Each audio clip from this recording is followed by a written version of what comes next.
எனக்கு சொல்றதுக்கே மனசு கஷ்டமா இருக்குங்க. சத்யா நார்மலாவே இல்லைங்க. அவ ஏதோ ஒரு சைக்கோ மாதிரி நடந்துக்கிறான். அதனால நாம நியாயமா பேசினாலும் நல்லதே நினைச்சாலும் அவ நம்மள தப்பாதான் எடுத்துப்பா. கார்த்திகோட சேர்ந்து நீ சந்தோஷமா வாழ்ந்தன்னா நீ கேட்டதெல்லாம் வாங்கி தரோன்னு சொன்னது கூட அவ தப்பாதாங்க புரிஞ்சிட்டு இருந்திருக்கா. அவ வாழ்க்கை சந்தோஷமா இருக்கணும்னு நாம நினைக்கிறோங்கிறத அவ புரிஞ்சுக்கவே மாட்டேங்கிறாங்க. நாம பண்ற எல்லாத்துக்கும் தப்பு தப்பா அவளே அர்த்தம் பண்ணிக்கிட்டு கோவத்துல இந்த மாதிரி வீடியோலாம் எடுத்து வச்சுக்கிட்டு பிளாக்மெயில் பண்ணிட்டு இருக்கா. ஏங்க ஏங்க நீங்க என்ன நினைக்கிறீங்க? சத்யா லிஸ்ட் கொடுத்தப்ப நான் என்ன சொன்னனோ அதே தான் இப்போ சொல்றேன்.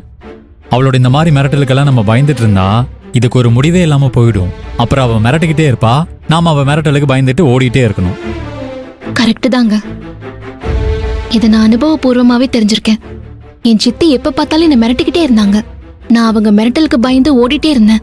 ஒரு காலகட்டத்துக்கு மேல நான் ஓடுறதை நிறுத்தி என் சித்தியை எதிர்க்க ஆரம்பிச்சிட்டேன். அவங்க அப்படியே பயந்து பதுங்கிட்டாங்க. அதே மாதிரிதான் வேல்வழி அப்பாவும் மாமாவை மிரட்டிக்கிட்டே இருந்தாரு. ஆனா நீங்க எதிர்த்து நின்னீங்க, அவரு பயந்துட்டாரு. அந்த ஏசியும் நம்மள மிரட்டிக்கிட்டே இருந்தாரு, அவரை நாம எதிர்த்து நின்னோம். இப்ப அவர் இருக்கிற இடமே தெரியல. அதே மாதிரி சத்யாவோட மிரட்டலுக்கெல்லாம் பயப்படாம தைரியமா நிப்போம். என்ன நடக்குதுன்னு பாத்துடலாம். ஆமா ஆதர, எல்லா பிரச்சனைக்கும் ஆரம்பம் ஒண்ணு இருக்கிற மாதிரி முடிவுன்னு ஒண்ணு கண்டிப்பா இருக்கும். இந்த பிரச்சனையை பொறுத்த வரைக்கும் ஆரம்பம் என்னன்னு சத்யா காட்டிட்டா முடிவு என்னன்னு நாம காட்டுவோம். நீ அவகிட்ட போய் தெளிவா சொல்லிரு. சரிங்க. சத்யா கிட்ட உன் வசதிக்காகலாம் புது வீடு பார்க்க முடியாது, நீ என்ன வேணாலும் பண்ணிக்கன்னு சொல்லிடலாம்.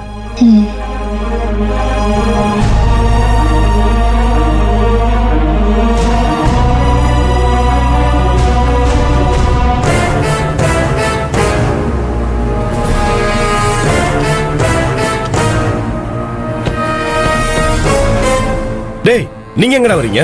இங்கே இருங்க. சரிங்கண்ணா.